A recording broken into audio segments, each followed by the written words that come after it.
ఉన్న బంగారాన్ని విడిపించి ఆ రోజు ఆన్లైన్ రేటుకే మేము కొంటాం. Sharma gold company. నమస్తే, వెల్కమ్ టు సుమన్ టీవీ. నేను మీ యామ్ని. ప్రస్తుతం మనతో ఉన్నారు ప్రముఖ ఆధ్యాత్మికవేత్త గురుస్వామి బ్రహ్మశ్రీ రాజన్ నంబూద్రి గారు ఉన్నారు. గురుగారితో మాట్లాడి మనకున్న సందేహాల గురించి అడిగి తెలుసుకుందాం. నమస్కారం గురుగారు. నమస్కారం అమ్మా. గురుగారు, ఈ సెప్టెంబర్ నెల నుండి 12 రాశుల వరకు ఏ విధంగా ఉంటుంది? ముందు మనకి మేషరాశి కాబట్టి మేషరాశి గురించి తెలియజేయండి. తప్పకుండా అమ్మా. ముందుగా శ్రీ మహాగణపతి దేవతభ్యో నమః. చూసే వంటి వీక్షకులకి నమస్కారం. మేషరాశికి ఆగస్టు నెలలో కన్నా ఇప్పుడు సెప్టెంబర్ నెలలో ఎలా ఉండబోతుంది, వారికి ఏ విధానమైనటువంటి ఆర్థికమైనటువంటి ఇబ్బందులు, ఎటువంటి ఒక సమస్యలు ఉన్నాయి, వాళ్ళు ఏ విధానమైనటువంటి ఒక పరిహారం చేసుకుంటే ఈ యొక్క సమస్య నుండి కూడా వాళ్ళు బయటపడడానికి అవకాశం ఉంటుందని మనం మాట్లాడుకోబోతున్నాం. మేషరాశి వారికి గత మాసము కన్నా ఈ మాసము కాస్త మెరుగుగా ఉండడానికి అవకాశాలు కనపడుతుంటాయి. ఎందుకు அப்படிనే వారు కొన్ని కార్యక్రమం వాళ్ళ వెనకబడిపోయి ఉన్న ఉద్యోగ పరంగా కావచ్చు, వ్యాపారం పరంగా కావచ్చు, అనేక రకమైన ఒక సమస్యల్లో కాస్త వెనకబడడానికి అవకాశం ఉంటుంది. కాబట్టి వారికి అందరూ కూడాను పరిహారం అనేది ఒకటి చేసుకోవాలి. ఎందుకు அப்படிనే మేషరాశి వాళ్ళకి కొన్ని గ్రహాలు కూడాను అనుకూలంగా ఇవ్వటము, కొన్ని గ్రహాలు అనుకోలేకపోవటం వల్ల వాళ్ళకు ఆ రాశిలో ఇబ్బంది కలగటం అనేది జరుగుతూ ఉంది. సో వీళ్ళకంతా కూడాను ఒక అద్భుతమైనటువంటి ఒక వైబ్రేషన్స్ రావాలి, ఒక మంచి పొజిషన్కి వెళ్ళాలి அப்படிనే వీళ్ళు ఖచ్చితంగా ఇటువంటి ఒక పరిహారం చేసుకుంటే మంచి ఒక ఫలితం రావడానికి ఉంటుంది. మేషరాశి వాళ్ళు ఇప్పుడు వచ్చేవంటి భాద్రపద మాసంలో చక్కగా స్వామివారి ఒక నవరాత్రులు బాగా బ్రహ్మాండంగా జరుగుతున్నాయి. వీళ్ళకేంటంటే ప్రత్యేకంగా స్వామివారిది 32 అవతారాలు ఉన్నాయి వినాయకుడికి. వీళ్ళు ఖచ్చితంగా ఒక్కొక్క వినాయకుడిని ఒక్కొక్క అవతారాన్ని పూజించినట్లయితే మాత్రం ఏ రాశికి ఆ గణపతి ఉంటుంది, ఆ రాశికి ఆ గణపతిని ప్రత్యేకమైనటువంటి పూజించి ప్రత్యేకమైనటువంటి దీపారాధనతో ఆ వినాయకుడికి పూజిస్తే వీళ్ళకి ఆ నెలలంతా కూడాను చాలా విశేషమైనటువంటి ఒక ఫలితాలు రావడానికి మంచి అవకాశం ఉంటుందమ్మా.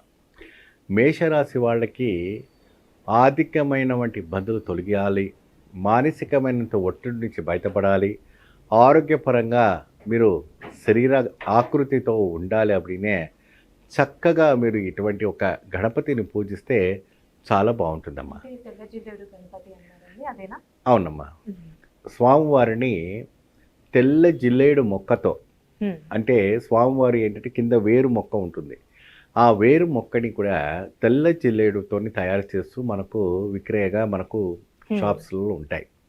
అంటే ఎంత అడుగు పెట్టుకోవాలి, ఏ అడుగు పెట్టుకోవాలి அப்படிనే చక్కగా మీరు ఏం చేస్తారంటే ఒక మన బొట్టు నేల కానీ పైన ఉండకూడదు, అటువంటిది ఒక అంత సైజులో తీసుకొచ్చేసి మీరు స్వామివారికి పసుపు, కుంకుమ, పుష్పము ఏమండి పత్రాలు పెట్టి స్వామివారిని గణపతి స్తోత్రముతో ఈ నెల అంతా కూడాను మీరు చక్కగా స్త్రీ కానీ పురుషులు కానీ పిల్లలు కానీ వాడు ఏదైనా కూడా ఉన్నా వాళ్ళు ఈ యొక్క తెల్ల జన్నెర గణపతితో మీరు పూజించటైతే మాత్రాన అష్ట ఐశ్వర్య భోగాలు ఖచ్చితంగా మీకు ఇంటికి గుమ్మం తలుపులు తడుతాయి. అంటే ఎలాంటి సమస్యలకి ఇలా ఈ విధంగా చేసుకుంటే మంచిది అంటారు? చాలా చక్కని ప్రశ్న వేశారు.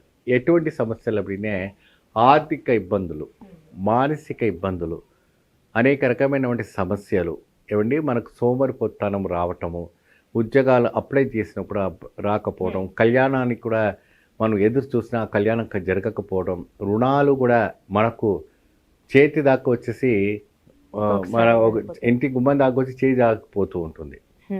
అలాంటి పరిస్థితుల్లో కూడా ఈ యొక్క గణపతిని మనం పూజించడం వల్ల వీళ్ళకి అష్ట భోగాలు కనపడటము, అష్ట ఐశ్వర్యాలు కనపడటం అలాంటి ఒక ప్రక్రియలో నీలమైపోతూ ఉంటుంది. భగవంతుడిని పూజించడం వల్ల, వినాయకుని పూజించడం వల్ల చక్కగా తెల్ల జిల్లేడు వినాయకుని పూజించే సమయంలో చక్కగా మీరు ఏం చేస్తారంటే తెల్ల జిల్లేడు ఆకు కూడా ఉంటుంది కదమ్మా, దాంట్లో మట్టి ప్రమిదతో చక్కగా ఆవు నెయ్యి వేసి ఏమండి ఆ తెల్ల జిల్లేడు ఆకుతో పైన మట్టి ప్రమిదలో ఆవు నెయ్యి వేసి కేవలం మేషరాశి ఉన్న వాళ్ళు మాత్రమే ఈ పని చేయాలి. వృషభ రాశి వారికి ఏ విధంగా ఉంటుంది? దీనికి సంబంధించిన పరిహారం అంటే ఏంటంటే ముందుగా శ్రీ మహాగణపతి దేవతభ్యో నమః. చూసే వంటి వీక్షబంధులకు అందరూ కూడా నమస్కారం. వృషభ రాశి వారికి ఆగస్టు నెలలో కన్నా సెప్టెంబర్ నెలలో కాస్త మెరుగుగా ఉంటుందా?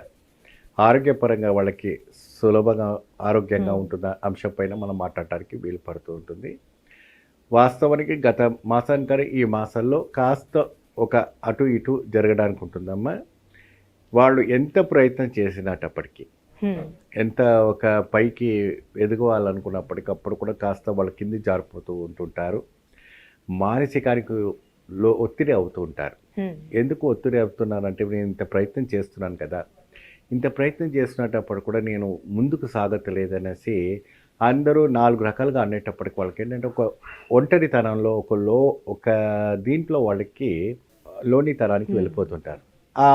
దాంట్లో ఏంటంటే, ఏది వాళ్ళు చేయాలనుకున్నా కూడా వ్యర్థమైపోతుండడం వల్ల ఏది అర్థం కాని సమయంలో ఉంటుంది.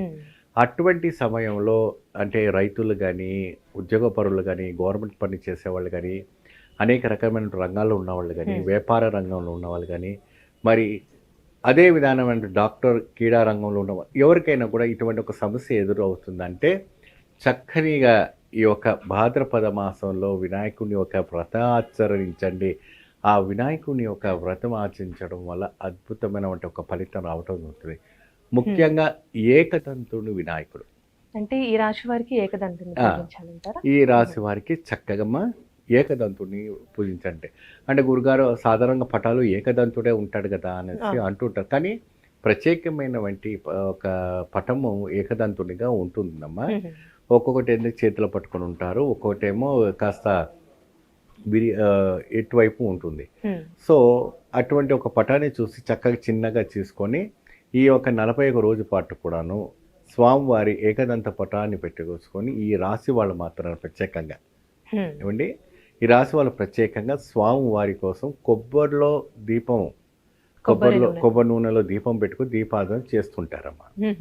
ఆ దీపారాధన చేసి చక్కగా స్వామివారికి ఉడుమురాలో లేదంటే శనగలు ఉంటాయి కదా, నానపెట్టినామంటే అది ఎటువంటి పదార్థాలు కూడా చక్కగా స్వామివారికి నివేదన పెట్టారైతే మాత్రం చాలా అద్భుతమైన ఫలితాలు రావడానికి ఆస్కారం ఉంటుంది. అంటే ఏ సమస్యలకి ఈ విధంగా చేసుకుంటే మంచిది? ఆర్థికమైన ఇబ్బందులు, మానసికమైన ఇబ్బందులు, రుణమాపిడి ఇబ్బందులు, బ్యాంకులో కూడా డబ్బులు కుదువలో పెట్టుకున్న ఇది, తర్వాత మనము తాకట్టు పెట్టినటువంటి బంగారాలు తొందరగా విడిపించలేకపోతాం, వివాహానికి పోవడానికి కూడా సమస్యగా ఉన్నప్పటికీ ఇటువంటి దానికి కూడాను అన్నిటి కూడాను మూలం ఈ ఏకదంతుని పూజించడం వల్ల కంప్లీట్ ప్రశాంతమైన ఒక వాతావరణంలో రావడానికి ఆస్కారం ఉంటుంది. అంటే ఈ నెల అంతా చేయాలంటారండి? ఈ నెల మొత్తం అంతా కూడా చేసుకోండి. మంచి ఉద్యోగం వస్తుంది, కళ్యాణం కాని వాళ్ళు కళ్యాణం జరుగుతుంది, సంతానం కలిగిన వాళ్ళకి సంతాన యోగం కలుగుతుంది. ఆ వినాయకుడి ఒక అనుగ్రహం వల్ల అందరికీ కూడాను మంచి భోగదాయకమైన ఒక పొజిషన్ రావడానికి ఆస్కారం ఉంటుంది. గురుగారు, అంటే ఇప్పుడు ఏకదంతుని పూజించాలన్నారు, దీనికి సంబంధించిన మంత్రం అంటే ఏంటండి?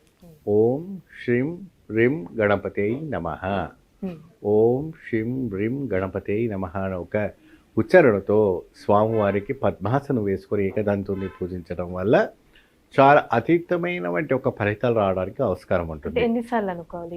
రోజు ఒక 11 సార్లు అనుకోండి, లేదంటే ఒక మంచిగా 21 సార్లు అనుకోండి. మీ ఓపిక ప్రశాంతంగా భగవంతుని ఏ విధానంగా మీరు పూజించాలని అనుకుంటే ఆ విధానంగా పూజించుకోండి. చక్కమైన ఒక ఫలితాలు రావడానికి ఉంటుంది. అద్భుతమైన ఐశ్వర్యము మీకు యోగదాయకంగా రావడానికి ఆస్కారం ఉంటుంది. నమస్తే.